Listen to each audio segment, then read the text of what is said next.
అందరికీ ఆత్మ ప్రణామాలు. నా పేరు యాకమ్మ. మాది వచ్చేసి సూర్యాపేట డిస్టిక్, విలేజ్ గుమ్మడివెల్లి మాది. నేను ధ్యానంలోకి 2014లో వచ్చాను. ధ్యానంలోకి ఎలా వచ్చాను అంటే, మామూలుగా ఒక షాప్లో ఉన్న డిగ్రీ కంప్లీట్ అయిపోయింది. షాప్లో వర్క్ పర్పస్లో జాయిన్ అయినాను.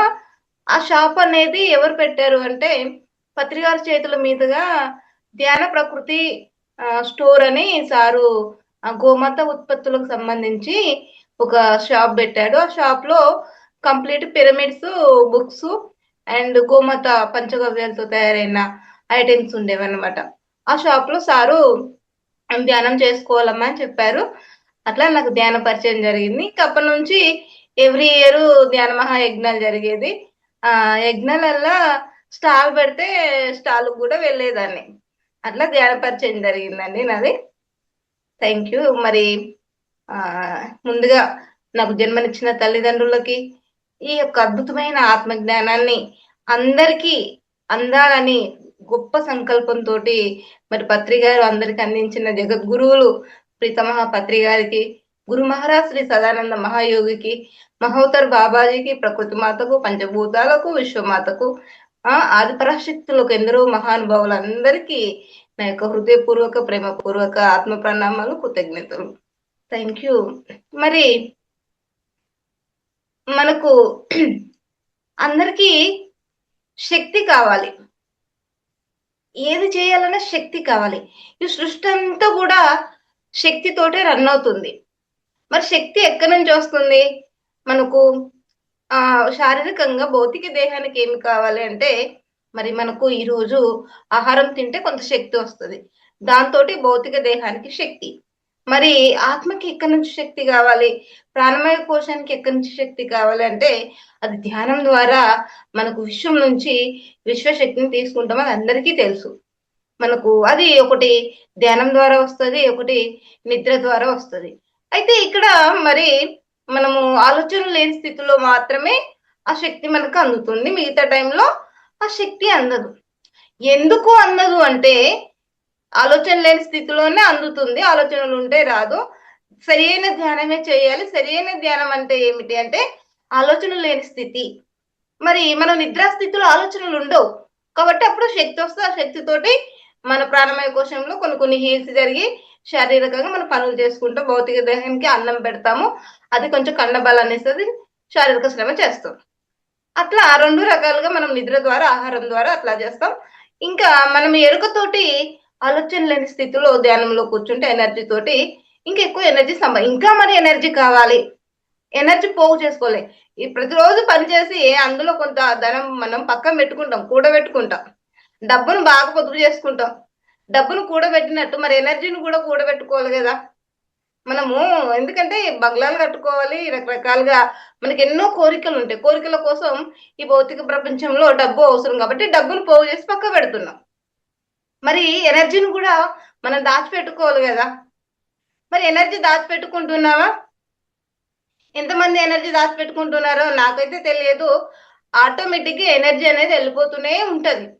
కానీ ఎనర్జీ ఏ విధంగా ఖర్చు అయిపోతుంది అంటే, మామూలుగా నిద్రలో తీసుకున్న శక్తి మరి భౌతిక దేహం ద్వారా మరి పొద్దున్నాక పనిచేస్తే ఒక వర్క్ వెళ్ళి పొద్దున్న నుంచి సాయంత్రం వరకు చేస్తే ఆ విధంగా ఖర్చు అయిపోతుంది, అలసిపోతాడు. కాబట్టి మరి కొంచెం ధ్యానం చేస్తే శక్తి అలసిపోకుండా, హుషారుగా, ఇంకా నిరుత్సాహం లేకుండా ఇంకా యాక్టివ్గా పని చేయగలుగుతాడు అనేది మనకు తెలుసు. కానీ అది ఎంతవరకే. మరి ఇంకా మనకు సంకల్పాలు ఉంటాయి, మన కోరికలు ఉంటాయి. మరి మనం ఎన్నో సాధించాలి, ఎంతో ఉన్నతిని సాధించాలి, మోక్షం కావాలి, మరి మనం ఏంటో తెలుసుకోవాలి. మరి అటన్నిటికీ ఎనర్జీ కావాలి. మరి దాన్ని ఎక్కడ దాచుకుంటున్నాం? చేస్తాం, ధ్యానం చేస్తాం. ఒక 3 గంటలు ధ్యానం చేస్తాం, ఎంతో కొంత ఎనర్జీ వస్తుంది. ఆ ఎనర్జీ ద్వారా ఏం చేస్తారంటే, మరి ఆ ముచ్చటో ఈ ముచ్చటో ఇరిగింటోళ్ళ గురించి, పొరిగింటోళ్ళ గురించి, లేకపోతే ఆఫీస్ వరకు, సొసైటీ గురించి రకరకాల మాటలన్నీ మాట్లాడేస్తాం. ఇంతసేపటికి మాట్లాడతాం. మాటల రూపేణ ఎనర్జీ ఖర్చు అయిపోతుంది. దీనికి 100% ఎనర్జీ. ఫస్ట్ ఎనర్జీలో కాళ్ళు క్రాస్ చేసుకొని, చేతులు క్రాస్ చేసుకొని 10 కాలు క్రాసు, చేతులు ఒక 10, 80% ఐస్ అని చెప్తాం. నోరు కట్టేసుకుంటే మరి ఒక 100% ఎనర్జీ.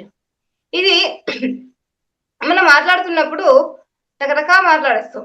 అది మంచి పదమా చెడు పదమా అని మనకు తెలియదు, కానీ మాట్లాడేస్తూ ఉంటాం. ఎక్కువ ఎనర్జీ ఎక్కడ ఖర్చు అయిపోతుందంటే మాటల రూపేణా. మరి అతిగా మాట్లాడడం ద్వారా 3 గంటలు ధ్యానం చేసి అందులో ఎంతో కొంత నిజంగా ధ్యానమా అంటే అందులో అన్ని ఆలోచనలే ఉంటాయి. సరిగ్గా ధ్యానమే కుదరదు. సరైన ధ్యానంలో మరి ఒక 10 నిమిషాలు చేసినా ఫుల్ ఎనర్జీ వస్తుందండి. 3 గంటలు కూర్చోవలసిన అవసరం కూడా లేదు, కానీ కూర్చుంటే ఎక్కువ శక్తి వస్తుంది. మరి అలాంటిది మరి 3 గంటల ధ్యానంలో ఒక 10 నిమిషాల ధ్యానం అంటే 10 నిమిషాలు కూడా కుదరదు కొంతమందికి. మరి ఆ వచ్చిన కాస్మిక్ ఎనర్జీలో మన గత జన్మ కర్మలు ఉంటాయి, కర్మలు క్లియర్ చేసుకోవాలి. ఈ జన్మకు సంబంధించిన పనులు ఉంటాయి, ఈ జన్మకు సంబంధించిన పనులకు కావాలి. మరి మిగతా ఎనర్జీని ఎడపొదుపు చేసుకుంటామండి. చేసుకుందామంటే మాట్లాడేస్తూ ఉంటాం. మరి ఈ రోజు మరి మనకు తెలుసో తెలియకో ధ్యానం అయితే పరిచయం అయింది, ధ్యానం చేస్తున్నాం బాగానే ఉంది, కానీ అతిగా మాట్లాడేస్తున్నాం. రమణ మహర్షి మరి కంప్లీట్ గా మౌనంగానే ఉన్నాడు. అమ్మో మౌనం అంట ఏ మౌనం? మౌనం ఉంటే మరి భౌతిక ప్రపంచంలో డబ్బు కావాలి, అన్ని రకాల పనులు చేసుకోవాలి. మరి అన్ని రకాల పనులు చేసుకోవాలంటే మాట్లాడాలి కదా. మాట్లాడితేనే పనులు అవుతాయిగా. మాట్లాడుకుంటే పనులు ఎట్లా జరుగుతాయి, మరి వ్యవహారాలు ఎట్లా జరుగుతాయి అంటే మాట్లాడకపోయినా వ్యవహారాలు జరుగుతాయి. మౌనం యూనివర్సల్ భాష, విశ్వ భాష. మరి విశ్వ భాష మౌనం కాబట్టి మరి ఈ విశ్వ భాషతోటి మనం అనుసంధానం అయినప్పుడు, ఏకమైనప్పుడు విశ్వం ఆటోమేటిక్ గా మీకేం కావాలో అది అందింపజేస్తుంది. ఇక్కడ ఎవరైతే మౌనాన్ని అలవాటు చేసుకుంటారో వారికి ఎనర్జీ అనేది పొదుపు అవుతుంది, ఎక్కడ ఖర్చు అయిపోదండి. మీరు ఆటోమేటిక్ గా మాటలకు ఫుల్ స్టాప్ పెట్టి మరి చక్కగా ధ్యానంలో కూర్చోవడం ద్వారా మీ ఎనర్జీని మీరు డబ్బులు పోగు చేసుకున్నట్లు శక్తిని పోగు చేసుకుంటారు. అప్పుడు మరి మీది ఏది అనుకుంటే మీ దగ్గరకు వచ్చేస్తుంది. మరి మౌనం చెప్పడానికి బాగానే ఉంది, ఆచరించడం చాలా కష్టం అండి. ఎందుకంటే మనం ఎంతసేపటికి మౌనం అంటే ఓన్లీ నోరు కట్టడమే మౌనం అని మనం అనుకుంటాం, కానీ నిజమైన మౌనం ఏంటిదంటే మనసును కట్టివేయడమేనండి. కానీ మరి అట్లని ఫస్ట్ మనసును కట్టడం, మరి మౌనం అయితే నోరు కడితే మౌనం కాదన్నారు, మనసును కడితే మౌనం అన్నారు. కానీ ఇల్లుకు బేస్మెంట్ ఎలాగో ఈ యొక్క మౌనానికి బేస్మెంట్ నోరు కట్టడం. మనం నోరునే కట్టలేనప్పుడు మనసుని ఏం కట్టేస్తాం కదా. కాబట్టి ఫస్ట్ ఏం స్టెప్, ఇల్లు కట్టాలంటే బేస్మెంట్, మనం మౌనాన్ని సాధించాలంటే బేస్ ఏంటిదంటే నోరు కట్టాలి. నోరు కట్టివేయగా మీరు ఒక్కరోజు మౌనం ఉండి చూడండి, నోరు కట్టివేస్తారు. అప్పటిదాకా పొద్దున్న నుంచి సాయంత్రం వరకు ఈ రోజు ఎన్నెన్నో రకరకాల మాటలు మాట్లాడేస్తూ ఉంటాం, కానీ మనస్సు మాట్లాడేది మనం పట్టుకోలేం, క్యాచ్ చేయలేం. కానీ ఒక్కరోజు మౌనంలో మీరుంటే మీ మూగ మనసు మాట్లాడుతూ ఉంటుంది, వినిపిస్తుంది మీకు. ఖచ్చితంగా అదేం మాట్లాడుతుందనే మీరు గమనించగలుగుతారు ఈజీగా. కానీ మాట్లాడిన రోజు మీరు మీ మనసును గమనించలేరు, ఎవరు కూడా గమనించలేరు. ఎందుకంటే ఆ ఎరుకతో ఉండరు మీరు, ఎందుకంటే ఎప్పుడు మాటల ధ్యాసలోనే ఉంటారు, మాటల్లోనే మునిగిపోతారు. కాబట్టి మనసు ఏం చెప్తుంది అనేది ఎలా ఎలా పసిగట్టగలుగుతారండి? పసిగట్టలేరు. కాబట్టి మీరు ఒక రోజు మౌనం ఉండండి, అంత గందరగోళం అనిపిస్తుంది. ఆ గందరగోళంలో మీ మనసు ఏం మాట్లాడుతుందని మీరు గమనించినప్పుడు ఇక్కడ మీకు బెనిఫిట్ ఉంటుందండి. అది మనసు మంచి ఆలోచిస్తుందో చెడు ఆలోచిస్తుందో మీకు తెలిసిపోతుంది. ఆ రోజు మౌనం ఉంది, మీ వల్ల కాలేదు అనుకుంటారు, కానీ ఏదో రకంగా ఒక మాట మాట్లాడేస్తారు తెలియకుండానే. మాట్లాడిపోతారు, ఇవన్నీ మౌనం ఉందాం అనుకున్నాను కానీ ఈరోజు మాట్లాడేశాను కదా, ఇది కరెక్టేనో కాదో, మౌనం నాది ఈరోజు భంగం అయిపోయింది అనుకుంటారు. ఏం బాధపడాల్సిన పని లేదు, మనం సాధించినాం. ఎందుకంటే ఈ రోజు నేను మౌనం స్టార్ట్ అయినాను. మౌనం స్టార్ట్ అవ్వడం చేయడం ద్వారా ఇక్కడ నేను పొద్దున్న నుంచి సాయంత్రం వరకు 24 అవర్స్ మాట్లాడేది, లేదా ఒక 10 గంటలు మాట్లాడేది. ఈ రోజు దాదాపు ఒక 5 గంటలు 6 గంటలు అసలు మాట్లాడలేదు. 10 గంటలలో 5 గంటలు మౌనాన్ని అలవాటు చేసుకున్నాను, 5 గంటలు మరి చక్కగా మాట్లాడాను. అంటే నేను ఒక మెట్టు ఎదిగాను. లేకపోతే నెక్స్ట్ మళ్ళీ మౌనాన్ని స్టార్ట్ చేస్తారు. అప్పుడు ఆ రోజు ఏం చేయాలి, ఈ రోజు మొత్తాన కూడా నేను ఒక 100 పదాలు లేకపోతే ఒక 50 పదాలు టార్గెట్ పెట్టుకోవాలి. ఇన్ని పదాల కంటే ఎక్కువ మాట్లాడదు. ఈ రోజు మొత్తాన నాకు ఒక 10 పదాలే వాడాలి. ఆ 10 కంటే ఎక్కువ వాడకూడదని పెట్టుకొని ఆ రోజు మొత్తాన ఒకవేళ అంత పెట్టుకున్నా ఎక్కువ మాట్లాడారనుకోండి, పర్లేదు, కొంచెం ఎదిగినట్లే. ఇలా మీరు రోజు కొద్దిగా మౌనాన్ని అలవాటు చేసుకుంటే మీకు చక్కగా అద్భుతంగా ధ్యానం. ఇంకొకటి ఏంటిదంటే, మీకు ధ్యానం కుదరదు, ఆలోచనలు వస్తున్నాయి అన్న వాళ్ళకి మీరు ఈ యొక్క రోజు మౌనాన్ని కొన్ని గంటల మౌనం ప్రాక్టీస్ చేసుకుంటూ, తర్వాత ఒక రోజు మౌనాన్ని ప్రాక్టీస్ చేసుకుంటూ ఉన్న రోజుల్లో మీకు ఆటోమేటిక్ గా ధ్యానం బాగా కుదురుతుంది. ధ్యానం కుదిరడంతో విశ్వశక్తి మీకు అందుతుంది. మరి బానే ఉంది, కుదురుతుంది, కానీ నాకు ఆఫీస్ ఉంది, నాది వ్యాపారము, మరి లేకుంటే నేను స్కూల్కి వెళ్ళాలి, టీచర్ని, ఇట్లా రకరకాల పరిస్థితులు ఉంటాయి. టీచర్ అంటే క్లాసెస్ చెప్పాలి, కానీ వ్యాపారాలు చేసే వాళ్ళకు ఏ ప్రాబ్లం రాదండి. ఎందుకంటే ఆటోమేటిక్గా విశ్వం మీరైతే ఏదైతే ఒక పని చేయాలి అని అనుకున్నారో ఆ టైంకి మీకు హాలిడేస్ రావడమా, లేకపోతే అది ఆ టైంకు ఏదో ఒక రకంగా మీకు తొలగిపోతుంది. కానీ ఒకవేళ సక్సెస్ అయ్యేది ఉంటే అది మీరు చేయాల్సింది చేయలేకపోతున్నా మీ ద్వారా వేరే వాళ్ళన్నా చేయడము, అట్లా యూనివర్స్ మీకు ఆటోమేటిక్ గా ఆ పని చేయిస్తుంది. మీరు చేయాల్సిన పని లేదు. మీరు చేయాల్సిందల్లా ఒక్కటే, మౌనాన్ని ఉంటే చాలు. మౌనం ఉంటే మీ యొక్క వ్యవహారాలన్నీ కూడా ఆటోమేటిక్ గా విశ్వం చూసుకుంటది. మరి విశ్వం ఎందుకు చూసుకుంటది అంటే, మీరు అపారమైన కృతజ్ఞతతో ఉంటే, మౌనాన్ని ఆచరించి ధ్యానాన్ని చేస్తున్నప్పుడు ప్రకృతితోటి మమేకం అయిపోతారు. ఆటోమేటిక్ గా ప్రకృతితోటి మమేకం అయిపోయినప్పుడే విశ్వం మీకు కనెక్ట్ అయిపోతుంది. విశ్వంతో మీరు కనెక్ట్ అయిపోయినారంటే విశ్వ భాష మీ భాష ఒకటే. కాబట్టి మీ మనస్సులో మీరు కోరుకోకున్నా అవసరం లేదు, అడగకున్నా అవసరం లేదు, జస్ట్ అనుకుంటే చాలు. అరే నాకు ఈ రోజు ఈ వర్క్ కావాలి అని మనసులో అనుకోండి. ఎవరికి చెప్పొద్దు, లేకపోతే రాసి పెట్టాల్సిన అవసరం లేదు, ఎలా ఎలా అవసరం లేదు. మీరు జస్ట్ మీరు మౌనంలో పట్టు సాధిస్తే, మీ మనస్సులో మీరు అనుకుంటే చాలు, ఆటోమేటిక్ గా మీ కళ్ళ ముందుకు వచ్చేస్తుంది. అది ఎట్లా వస్తుందని మీకు సంబంధం లేదు, కానీ ప్రాక్టికల్ గా నేనైతే అనుభవంతో చెప్తున్నానండి. నేనైతే ఎన్నో ఊర్లు తిరిగినాను. నేను మౌనంలో ఉన్నప్పుడు ఏమన్నారంటే, ఈ అమ్మాయికి మాటలు రావేమో, అసలు పాపం అమ్మాయి చూస్తే బాగానే ఉంది అని అసలు మాటలు రావడం పాపం ఎడ్డి తట్టుంది అనుకున్నారు. దాదాపు 4 నెలల మౌనంలో ప్రకృతి వ్యాలీ తిరిగాను, బెంగళూరు తిరిగాను, చిత్తూరు డిస్టిక్ శాకాహార ర్యాలీలకు వెళ్ళాను. మరి అన్ని రకాల పనులు చక్కగా నాకు ఖర్చులన్నీ వెళ్ళినాయి. మరి అందరితోటి తిరిగాను, మరి హ్యాపీగా ఉన్నాను, కానీ మౌనం ఉన్నాను.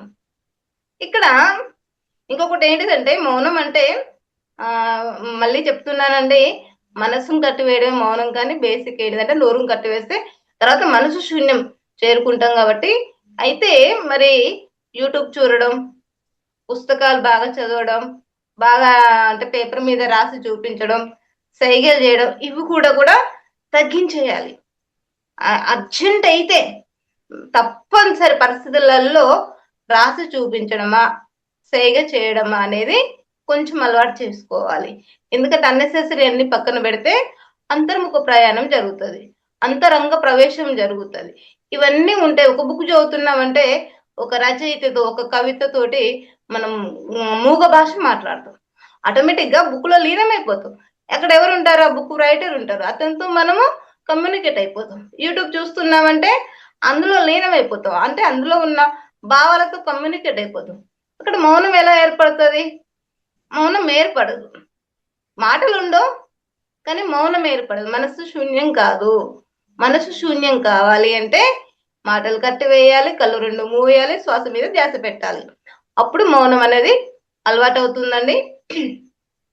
మీరు ఎక్కడున్నా ఎప్పుడైనా ఏదైనా కావాలి అనుకున్నప్పుడు మీకు ఇంకొక విషయం ఏంటంటే, ప్రతి ఒక్కరికి నోటిలోని మాట మనసులోని శూన్యం, నోటిలోని మాట నుదుటి మీది రాతని పత్రిసారి ఊరికే ఏదైనా అనలేదండి.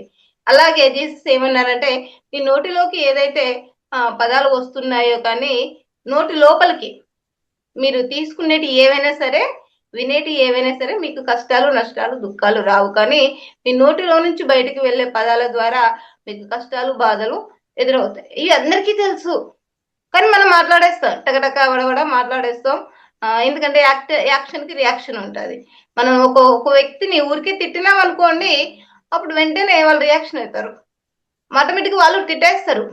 మనము అక్కడ మౌనం ఉండాలి. ఇంకా కొన్ని సందర్భాలు చెప్తానండి. మౌనంలో మీకు బాగా దుఃఖంలో ఉన్నప్పుడు మౌనాన్ని అలవాటు చేసుకోండి. కొన్ని కష్టాలు వచ్చినప్పుడు మౌనాన్ని అలవాటు చేసుకోండి. మీకు దుఃఖం ఉన్నప్పుడు మౌనాన్ని అలవాటు చేసుకోండి. మీకు ఏమీ తోచదు, మొత్తం కన్ఫ్యూషన్ లో ఉన్నారు, అసలు ఏమి అందు చిక్కట్లేదు, అప్పుడు కొన్ని నిమిషాలు కోప మౌనంని అలవాటు చేసుకోండి. ఇంకా విపరీతమైన కోపం ఉంటుంది. విపరీతమైన కోపంలో ప్రశాంతంగా మీరు ఒంటరిగా కూర్చొని మౌనాన్ని ప్రాక్టీస్ చేయండి.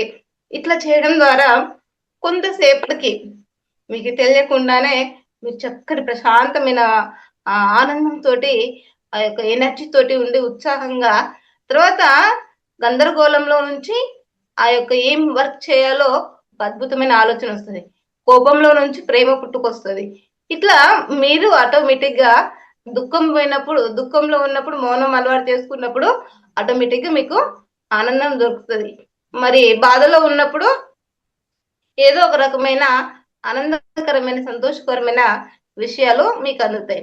ఇట్లాంటి సందర్భాలలో కూడా మౌనాన్ని అలవాటు చేసుకోవాలి. ఇకపోతే మరి మౌనం అనేది మీరు ఫస్ట్ రోజు కొన్ని పదాలతో స్టార్ట్ చేయండి, తగ్గించడంలో ఎక్కువ మాట్లాడుకుంటా. అదే విధంగా ఒక రోజు మౌనాన్ని అలవాటు చేసుకోండి. తర్వాత వారానికి ఒక రోజు, లేకపోతే నెలకొచ్చేసి 3 రోజులు, లేకుంటే నెలకొచ్చేసి ఒక 11 రోజులు, 9 రోజులు, లేదంటే ఒక 21 డేస్ కంటిన్యూషన్ గా 21 డేస్, లేదంటే కంటిన్యూషన్ గా 41 డేస్. ఇంకా పోతే మండలం చేశారనుకోండి, మీకు కొంత పట్టు సాధిస్తారు దాంట్లో. ఆ తర్వాత మీ అంతటా మీరే అబ్బా మౌనం ఎంత బాగుందో, ఇంతకంటే ఇంకేమీ లేదు, అసలు ఇందులోనే బ్రహ్మానందం ఉంది అని మీరు దాంట్లో రుచిని ఆస్వాదించినప్పుడు కొన్ని నెలలు ఇంకా మౌనం ఉండిపోతారండి. మీకు ఒక బుక్ ఏంటిదంటే ఆ సూఫీల్ అని ఒక బుక్ ఉంటది. ఆ బుక్ లో జెన్ మాస్టరు ఏం చెప్తారంటే, వాళ్ళు అసలు మౌనం యొక్క విశిష్టత అత్యంత గొప్పగా అసలు వాళ్ళు ఎంత ఎట్లా అంటే దాన్ని ఒక సున్నా అంటే అందరికి తెలుసండి. సున్నాను కూడా వాళ్ళు దాంట్లో వంకలు తీస్తారు. రౌండ్ అనేది మనకు తెలుసు, కానీ ఆ రౌండ్ అనేది ఒక మహా మౌని మాత్రమే గుర్తించగలుగుతాడు, ఇంకెవరు గుర్తించలేరు. అదే విధంగా సూఫీలు కూడా ఆ రౌండ్ ను గీస్తూ అందులో ఉన్న శూన్యాన్ని ఎలా అనుభూతి చెందాలి, అనంతమైన జ్ఞానం ఉంటది వాళ్ళకి. కానీ వాళ్ళ దగ్గర జ్ఞాన భాండాగారం ఎంత ఉన్నప్పటికీ కూడా వాళ్ళు పెదవి విప్పరు, మాట్లాడరు. ఎందుకంటే ఆటోమేటిక్ గా వాళ్ళు మనసులో జస్ట్ అనుకుంటారు, అవతల వాడికి అందుతాయి. దీనిని మనం టెలిపతి అంటాము. ఇది కూడా వాళ్ళు ఆ విధంగా నోటిలో మాట్లాడకుండా, ఎవరికి ఏ జ్ఞానం చెప్పకుండా వాళ్ళ మనసుతోటే టెలిపతి ద్వారా అన్ని పనులు చేస్తారు. మరి నేను ఒక శిష్యుడిగా వెళ్తున్నాను ఒక సూఫీ భగవాన్ దగ్గరికి. మరి ఆయన మౌనంగా ఉంటాడు, అతని దగ్గర నీ జ్ఞానం నేర్చుకోవాలని తపనలో ఉన్నా కూడా వారు మాత్రం పెదవి విప్పరు. వాళ్ళు ఎంతసేపటికి అనంతమైన ఆ మహాపరిశూన్యాన్ని అనుభూతి చెందాలనే తపనలో ఉంటారు, దానికి మాత్రమే సాధన చేస్తారు. ఇక్కడ కూడా మనము ఇంకేమీ లేదు, శూన్యంలో నుంచినే మనం పుట్టాము, ఆ శూన్యంలోనే మనం ఐక్యమైపోవాలి.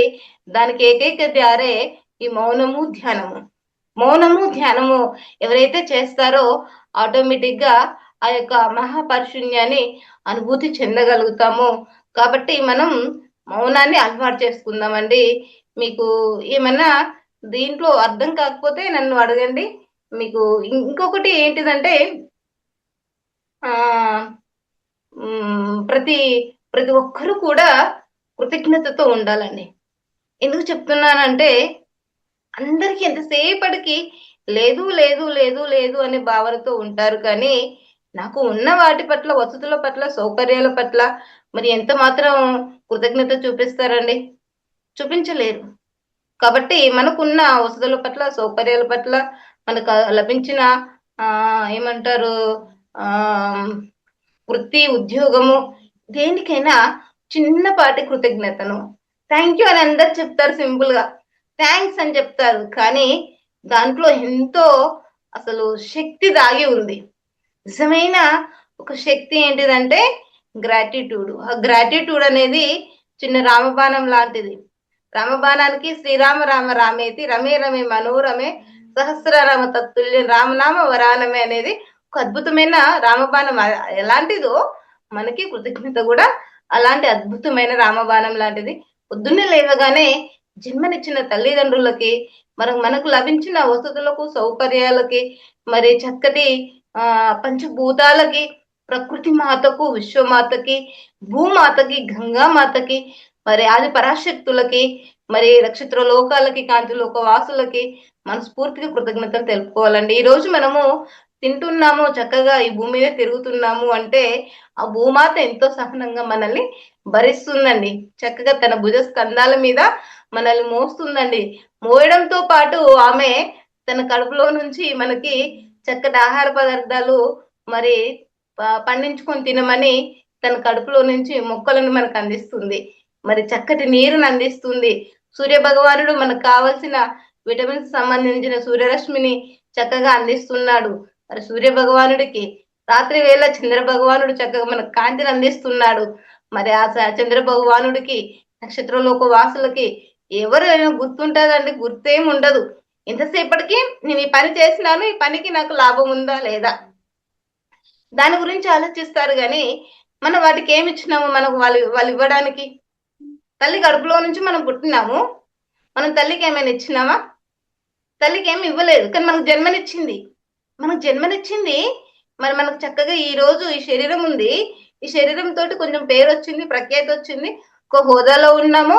మరి ఇదంతా మనకి ఎలా వచ్చింది? ఈ శరీరం ఎలా వచ్చింది? మనకు ఆ తల్లి ఇచ్చింది. మరి తల్లికి కృతజ్ఞత చూపెడతామా? కనీసం ఒక ముద్ద అన్నం కూడా వేయట్లేదు ఈ రోజుల్లో తల్లిదండ్రులకు. మరి ఇది ఎక్కడి పాపం అండి? ఈ రోజుల్లో తల్లికి కృతజ్ఞతగా, తండ్రికి కృతజ్ఞతగా ఉండాలి. మరి నాకు లభించిన ఆహార పదార్థాలకి కృతజ్ఞతగా ఉండాలి. మరి అదే విధంగా మరి యొక్క పంచభూతాలకి కృతజ్ఞతగా ఉండాలి. నాకు ఈ యొక్క సొసైటీలో మరి ఎందుకంటే జ్ఞానం కావాలి, సామాజికలో జ్ఞానం కావాలి కాబట్టి లోక జ్ఞానానికి సంబంధించి మరి నాకు మిత్రులకి కృతజ్ఞతగా, విద్యా బుద్ధులు నేర్పిన గురువులకి కృతజ్ఞతగా, మరి నాకు అందిన ఆ ధనానికి, ధాన్యానికి కృతజ్ఞతగా, మరి చక్కగా మనము మన చుట్టూ ఉన్న పశుపక్షాదులు వాటికి కృతజ్ఞతగా చూపించాలండి. మరి ప్రతి ఒక్కదానికి మీరు కృతజ్ఞతను చూపించినప్పుడు మీకు తెలియకుండానే మీరు విశ్వంతో కమ్యూనికేట్ అయిపోతారు. విశ్వమే మీరైతారు, మీరే విశ్వం అయిపోతారండి. ఎంత సంపాదించుకున్నామన్నది ముఖ్యం కాదండి. నిజమైన సంపద ఏమిటి అంటే దయ, కరుణ, శాంతి, ప్రేమ. ఎవరికైతే ఎవరికైనా ఉండాలండి. ఎవరికైతే ఇవి ఉంటాయో వాళ్ళు నిజమైన సంపన్నులండి. ఈ భూమి మీద డబ్బు సంపాదించుకున్నంత మాత్రాన ధనవంతులు అయిపోరండి. నిజమైన ధనవంతులు ఎవరు అంటే చక్కగా ఈ దయ, కరుణ, జాలి, ప్రేమ, కృతజ్ఞత ఇవి ఎవరికైతే ఉంటాయో వాళ్ళు నిజమైన సంపన్నులండి. మీరు పెద్దగా హైరాణ పడాల్సిన పని లేదు. చక్కగా మీరు ప్రతిరోజు పొద్దున్నే లేవగానే చక్కగా ఈ రోజు నేను జీవించి ఉన్నందుకు కృతజ్ఞతలు తెలుపుకోండి. తెలుపుకున్న తర్వాత తల్లిదండ్రులకి, ప్రకృతి మాతకి, భూమాతకి, విశ్వమాతకి, సూర్య భగవానుడికి, మీ ఇష్ట దైవాలు, సహజంగా ఎవరికైనా దైవం అంటే భక్తి ఉండదు. మీ ఇష్ట దైవాలకి అందరికి కృతజ్ఞత, గురువులకి కృతజ్ఞత తెలుపుకోండి. తెలుపుకున్న తర్వాత మరి చక్కగా హాయిగా కూర్చొని మీకు ఏమైనా తెలిసిన ప్రాణాయామాలు ఉంటే ఒక 2-3 మినిట్స్, 5 మినిట్స్ ప్రాణాయామం చేసుకుని చక్కగా హాయిగా కళ్ళు రెండు మూసుకుని శ్వాస మీద ధ్యాస పెట్టండి. ఎంత బాగుంటది అసలు. ధ్యానం చేసుకొని చక్కగా ఆ రోజంతా మీకు ఆనందంగా గడిచిపోతుంది. మరి నైట్కి వచ్చేసరికి పొద్దున్న నుంచి సాయంత్రం వరకు ఎన్నో వ్యవహారాలు ఉంటాయండి. మరి ఆ వ్యవహారాలలో పలు రకాల మందిని మనకి ఇబ్బంది పెడతారు, మనం తెలియకుండా ఇబ్బంది పడిపోతారు. మిస్టేక్ లో జరిగిపోయింది అనుకోండి, అప్పుడు మనస్సులో మరి ఈ జన్మకు సంబంధించిన గత జన్మకు సంబంధించి నాకు తెలిసి తెలియక మరి ఇతరులకి నేను మరి బాధ కలిగించినందుకు, దుఃఖం కలిగించినందుకు, మరి గత జన్మలలో ఈ జన్మలలో జలచరాలు, భూచరాలు, కేచరాలు, జంతు జాతి, వృక్ష జాతి, పక్షి జాతి పట్ల మనసా వాచ కర్మన త్రికరణ శుద్ధిగా క్షమాపణ అడుగుతున్నాను. మరి నా యొక్క తప్పులను, పాపాలను మనస్ఫూర్తిగా క్షమించి నా యందు దయ ఉంచి నన్ను క్షమించండి. మీ అందరికీ నా యొక్క హృదయపూర్వక, ప్రేమపూర్వక కృతజ్ఞతలు. అలా ఖచ్చితంగా మనం ఇబ్బంది పెట్టిన వాళ్ళని క్షమాపణ అడగడం అలవాటు చేసుకోండి. ఇంకో విధంగా మరి మీకు కొంతమంది బాధ కలిగించిన వాళ్ళు ఉంటారు. వారిని నేను ఈ జన్మకు క్షమించలేను అనుకోకుండా మనస్ఫూర్తిగా మీకు మీ లోపల ప్రేమ అనేది మరి ఎదగాలి అంటే క్షమాగుణం, క్షమించడం అనేది అత్యంత ఇంపార్టెంట్ అండి. మరి ఇది ఎలా అంటే మరి నాకు ఈరోజు దుఃఖాన్ని కలిగించిన వ్యక్తులను, బాధలను కలిగించిన వ్యక్తులను నా మనస్ఫూర్తిగా క్షమించి వేస్తున్నాను. మనస వాచ కర్మ త్రికరణ శుద్ధిగా నా 7 శరీరాల నుంచి, కోశాల నుంచి, అణువు నుంచి పూర్తి స్థాయిలో క్షమించి వేస్తున్నానని అలా చెప్పుకోండి. తర్వాత ఆ రోజు అవసరమైతేనే, అంటే మీరు మౌనాన్ని అలవాటు చేసుకున్న తర్వాత, కొన్ని నెలలు మౌనం అలవాటు చేసుకున్న తర్వాత చక్కగా అవసరం ఉంటేనే మాట్లాడతారు, లేకుంటే లేదు. అలా మీరు కొన్ని నిమిషాలు అంటే అంటే ఎట్లా అంటే ఏ విధంగా అంటే రోజులో పనిలో ముఖ్యమైన విషయాలు మాత్రమే మాట్లాడతారు. అన్నెసెసరీ వాటికి అస్సలు రియాక్ట్ అవ్వరు, ఊరికే మాట్లాడరు. కొంతమందికి ఏం మాట్లాడాలో తెలియక, ఏం చేయాలో తెలియక మాట్లాడేస్తారు. కానీ కొన్ని నెలలు మౌనం ఉన్నాక వాళ్ళతో తన్మయత్వంతో ఉంటారు. వాళ్ళతోనే వాళ్ళు కమ్యూనికేట్ అయ్యి కలిసి జీవించి ఉంటారు కాబట్టి ఎక్కువ మాట్లాడడానికి ఇష్టపడరు. పిలిస్తేనే మాట్లాడతారు, మాట్లాడిస్తేనే అవసరమైతేనే మాట్లాడతారు. ఆ విధంగా మౌనం కూడా అలవాటైపోతుంది. పొద్దున్నే లేవాలి, ధ్యానం చేసుకోవాలి. మరి చక్కగా ఇవన్నీ నేర్చుకున్నాక మనకు ధ్యానం అందింది, ప్రాణాయామాలు అందినాయి, మౌనం తెలిసింది. మరి ఇంతవరకే సరిపోతుంది అంటే సరిపోదండి. సేవ కూడా చేసుకోవాలండి, ఎంతో కొంత సేవ. మరి మనం తింటేనే సరిపోదు, అందరూ తింటేనే ఆనందం ఉంటది. మనకు ఒక్కరికి జ్ఞానం వస్తే సరిపోదు, అందరూ జ్ఞానవంతులు కావాలి. మరి అందరూ జ్ఞానవంతులు కావాలి అంటే మనం ఏదైతే నేర్చుకున్నామో అది ఇతరులకు నేర్పించాలి. మనం ఏదైతే ఆచరించామో ఇతరులను ఆచరింప చేయాలి. కానీ నేను విన్నాను కానీ ఆచరించలేదు చెప్పేస్తున్నాను, దట్ ఈస్ రాంగ్ అంటే ఎవరు అట్లా చెప్పకూడదు. మీరు విన్నారా, దాన్ని ఆచరించండి. ఆచరించారా, ఇతరులకు చెప్పి నేర్పించండి. అప్పుడు మీరు అది మాట రూపేనే కావచ్చు, ధన రూపేనే కావచ్చు, ఇంకేదైనా సరే సేవ కిందకే వస్తుందండి. మీకు తోచిన సేవ శక్తి మేరకే చేయాలండి. ఇందులో ఇంకొకటి ఏంటంటే శక్తిని మించి ఎవరు చేయకూడదండి. తెలుసుకోవాల్సింది ఏమిటంటే మీ దగ్గర 100 రూపాయలు ఉంటే 50 రూపాయలు దానం చేయండి. అంటే మీ దగ్గర అంతే ఉంది శక్తి. మీకు 100 కేజీలు మోసే బరువు ఉంది, సరే 80 కేజీలు 90 కేజీలు మోయండి. కానీ నేను 120 కేజెస్ మోస్తారు, 200 కేజెస్ మోస్తా అంటే దట్ ఈస్ రాంగ్. మోయకూడదు. ఎంత మాట్లాడాలో అంతే మాట్లాడాలండి, ఎంత తినాలో అంతే తినాలి. అలా ఆ విధంగా మీరు మీ శక్తి మేరకే పనులు చేయాలండి. ఈ విధంగా మీరు ఎవరైతే ధ్యానము, చక్కటి మౌనాన్ని అలవాటు చేసుకున్నారు, మీరు ఇవి 2 అలవాటు చేసుకున్నాక మీరు నేర్చుకున్న జ్ఞానాన్ని ఇతరులకి నేర్పించడం. ఒకటి, రోజులో ఒక పుస్తకం చదవండి. అందరికీ తెలుసు స్వాధ్యాయం. ఇవన్నీ నేర్చుకున్నాక సత్యం తెలిసిన జనులు సజ్జనులు అంటారు, సత్యజ్ఞానులు అంటారు. సత్సంగం చేయండి.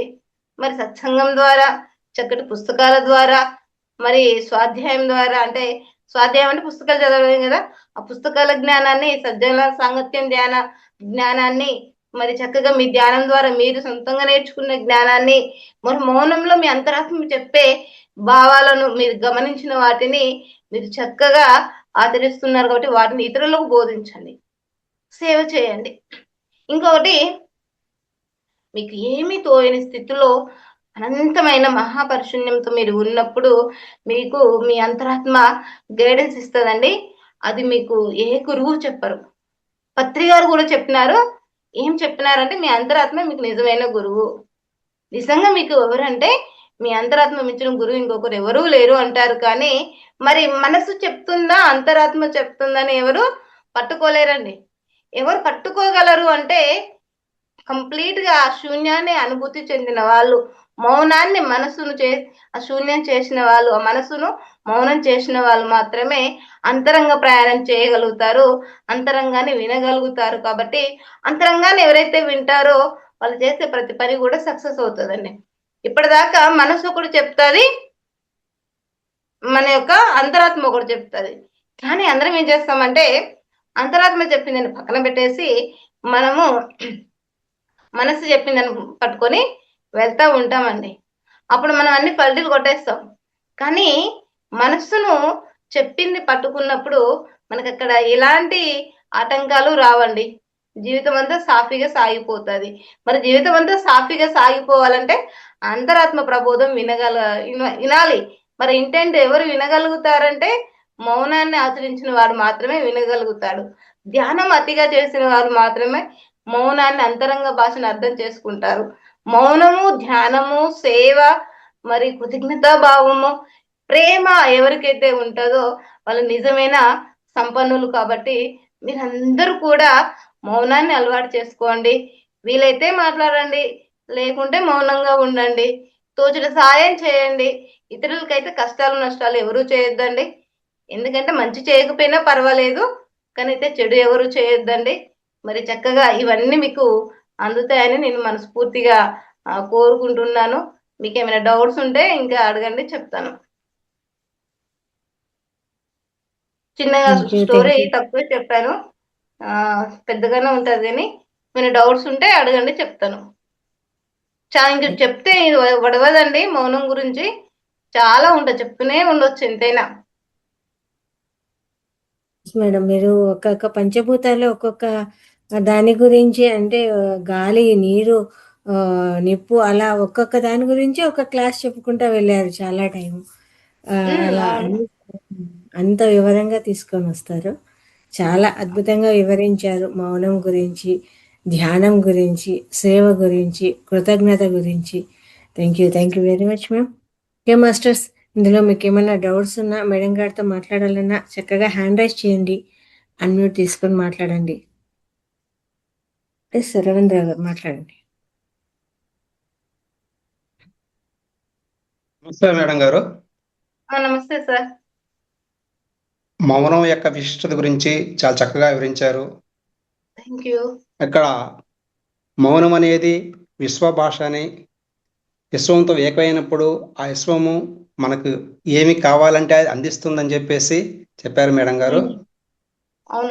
అట్లాగే మౌనంగా ఉండాలంటే ఒక్కసారిగా మనం మౌనం ఉండాలి, కానీ ఫస్ట్ స్టెప్గా నోటిని కట్టేసుకోవాలి. నోటిని కట్టేసుకున్నా మన మనసు ఆలోచిస్తుంటుంది. మొదట నోటిని కట్టేసుకోవాలి, ఫస్ట్ స్టెప్గా నోటిని. తర్వాత క్రమక్రమంగా ధ్యానంలో వచ్చినప్పుడు ఆటోమేటిక్గా మనసును కూడా కంట్రోల్లోకి తెచ్చుకుంటామని చెప్పేసి తెలుసుకున్నారు.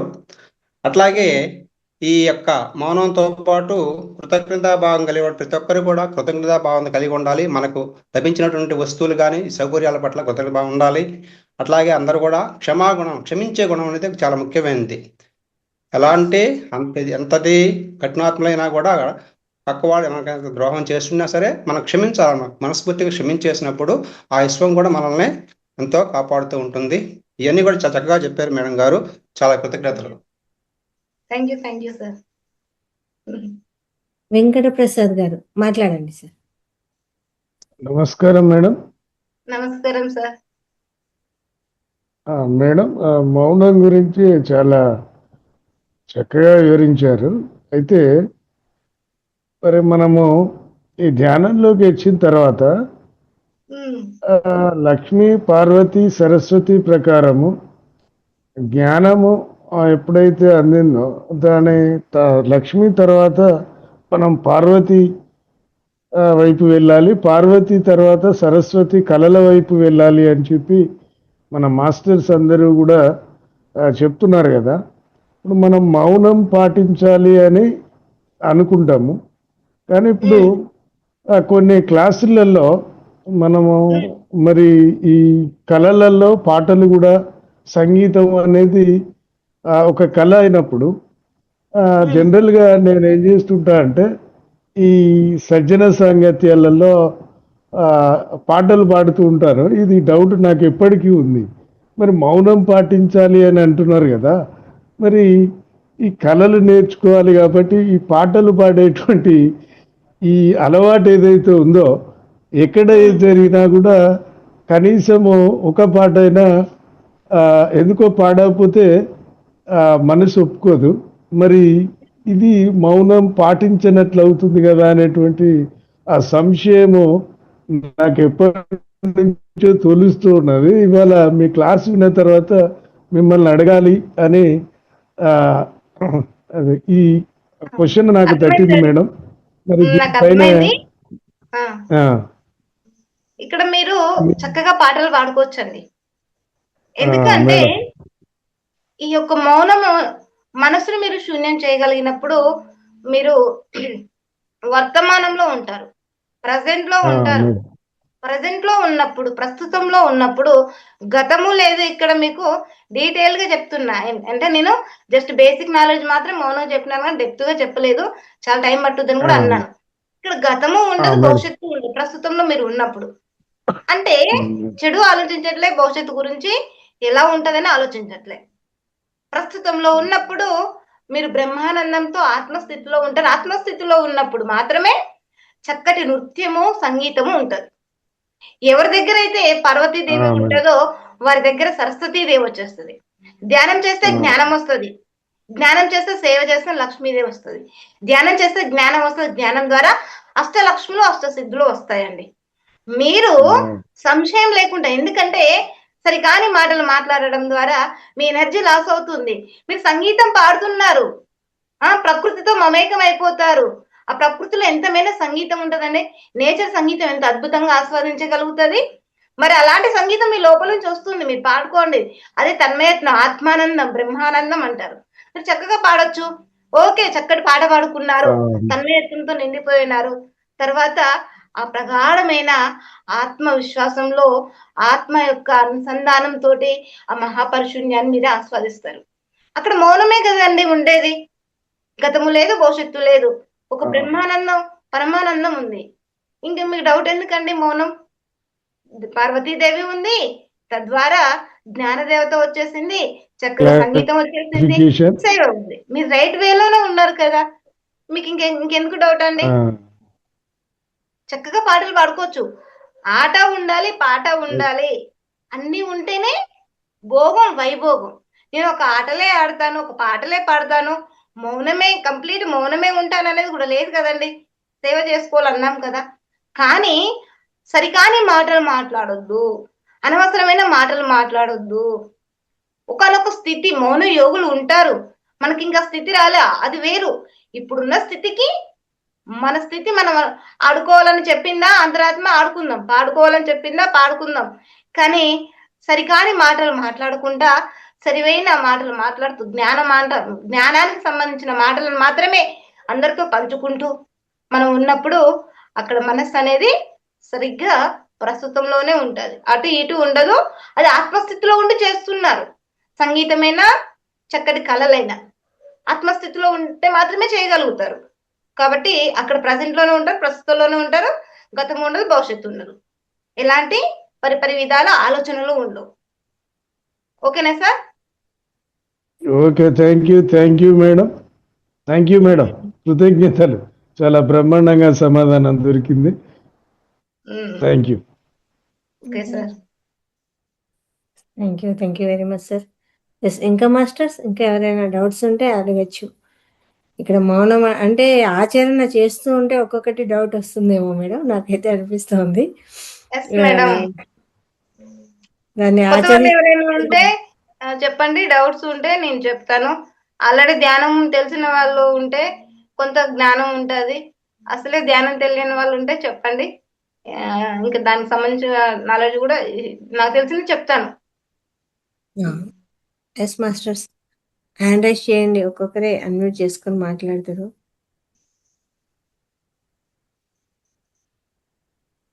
వీడియోస్ ఆన్ చేసుకోండి. నమస్కారం మేడం. నమస్కారం సార్. మౌనం అనే సందేశం చాలా మంచి చక్కటి సందేశాలు ఇచ్చారు మేడం. Thank you. మేడం ఇప్పుడు మౌనం అంటే ఇప్పుడు పని చేసే వాళ్ళకి దీనికి కుదరదు కదా మేడం అంత ఎక్కువ వ్యాపారం చేసేటప్పుడు. అవును మేడం.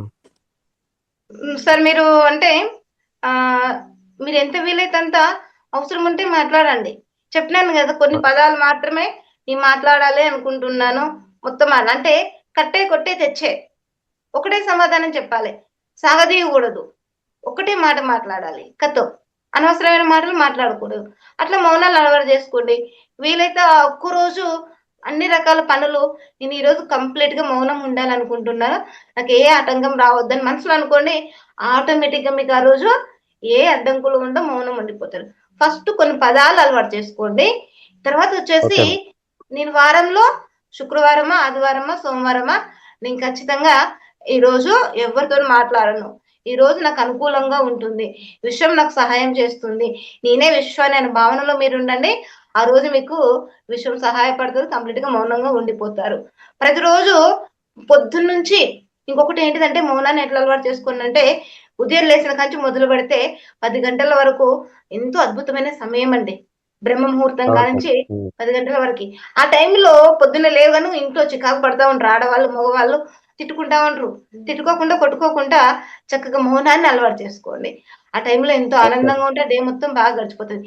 అది కూడా కనీసం ఒక 2-3 గంటలు మౌనం అలవాటే అనండి. అంటే రోజులో ఒక 3 గంటలు పొద్దున పూట మౌనం అయిపోయింది, 3 గంటలు ధ్యానం అయిపోయినట్టు పొద్దున కూడా నేను మౌనాన్ని అలవాటు చేసుకున్న ఒక 3 గంటలు. ఇట్లా ప్రతిరోజు ఒక 3 గంటల మౌనం, వారానికి ఒక రోజు మౌనం, ఇట్లా అలవాటు చేసుకోండి. వ్యవహారాలు ఓకే. ఉన్నాయి కాబట్టి ఆ ఒక్కరోజు వ్యవహారాలు బంద్ పెట్టుకుందాం. మన కోసం ఇంతసేపటికి భౌతిక జీవితానికి సంబంధించి డబ్బు డబ్బు కావాలండి, అవసరాలు ఉంటాయి. వాటికి కొంత మన కోసం వారానికి ఒక్కరోజు మన కోసం కేటాయించుకుందాం. మిగతా 6 రోజులు సండే హాలిడే అందరికీ ఉంటది కదండి, ఆ రోజు అవును మేడం. మౌనాన్ని అలవాటు చేసుకుందాం అండి. ఆ రోజు మరి ఎప్పుడు వారం వారం అంటే ఒక వారం మన వ్యవహారాలల్లో మౌనాన్ని మన కోసం మనం కేటాయించుకుంటాం, మిగతాదంతా మనం బ్రతకడం కోసం సరిపోతుంది కదండి. మరి ఇంకెందుకండి, ఓకే. ఇందులో మధ్య మధ్యలో హాలిడేస్ వస్తాయి. హాలిడేస్ లో మన టూర్సా, ట్రెక్కింగ్సా, ఇంకా చాలా వ్యవహారాలు ఉంటాయి. వాటికి కూడా మన షెడ్యూల్ మనము డిసైడ్ చేసుకోవచ్చు మనకున్న వ్యవహారాలను బట్టి. కానీ కంప్లీట్ గా వారానికి ఒక రోజు మౌనం. అసలు రమణ మహర్షి కాదు, నరేంద్ర మోడీ కూడా మరి ప్రధానమంత్రి అయినా కూడా ఆయన కూడా మౌనాన్ని అలవాటు చేసుకుంటున్నాడని ఫుల్ స్టాప్ పెడతాడు. ఆ రోజు ఎవరితోటి సంబంధం లేదు. మరి గాంధీజీ కూడా మౌనంగా ఉన్నాడంట, ఒక్కరోజు ఎవరితోటి మాట్లాడేవాడు కాదంట. మరి ఆయనకు సాధ్యమైంది, స్వాతంత్రాన్ని తెచ్చిపెట్టినాడు. మనకెందుకు సాధ్యం కాదు చెప్పండి, మనకు కూడా సాధ్యమవుతుంది. అవుతుందా కదా సార్, చెప్పండి మీరే. అవుతుంది మేడం. మనం ప్రాక్టీస్ చాలా చేసుకోవాలి. మనం ఎక్సలెంట్ గా చెప్పారు మేడం. డిసైడ్ అయితే ఆటోమేటిక్ వచ్చేస్తాయి మనకి. Thank you sir. Okay madam.